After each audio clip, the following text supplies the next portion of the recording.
Welcome to Turner Classic Movies, everybody. I'm Ben Mankiewicz. For tonight and the next 3 Friday nights in June, our theme will be European vacations. Up next, something a little different for us. Not a traditional feature film, but 3 short travelogues from the TravelTalks series by James A. Fitzpatrick. These were part of the movie-going experience from the 1930s to the 50s. When these travelogues were produced, you would go to the theater to see a movie, even a double feature, and you'd also get some combination of cartoons, newsreels, 2-reel comedies, and travel talks.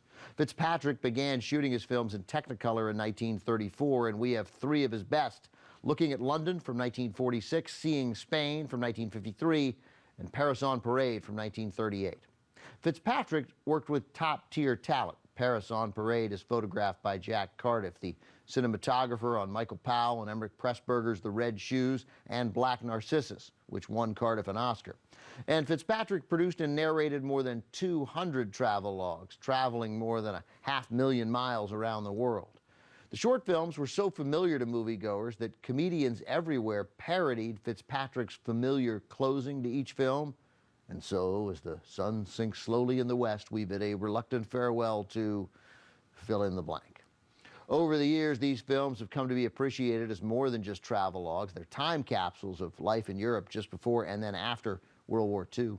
Paris on Parade includes scenes from the World's Fair Exposition in 1937, just 3 years before the Nazi invasion. And Looking at London is a glimpse of the city as it picked up the pieces from the Nazi blitzkrieg during World War II. From producer James A. Fitzpatrick, who also narrates, here are 3 travel talks, starting with 1946's Looking at London. James A. Fitzpatrick, the producer of Travel Talks, started making short films in 1916, his travelogues in 1930. He stressed his films were not documentaries, but nevertheless some criticized him for failing to explore beyond the city's landmarks. Fitzpatrick countered that if he focused on negative subjects, no country would let him in to shoot. He was proud that his films showed the world to the average person, people who might never travel abroad. The rise of television led to the demise of the short subject, and Fitzpatrick made his final Travel Talks films in the 1950s. And after that, you'll never guess what he did. He opened a travel agency.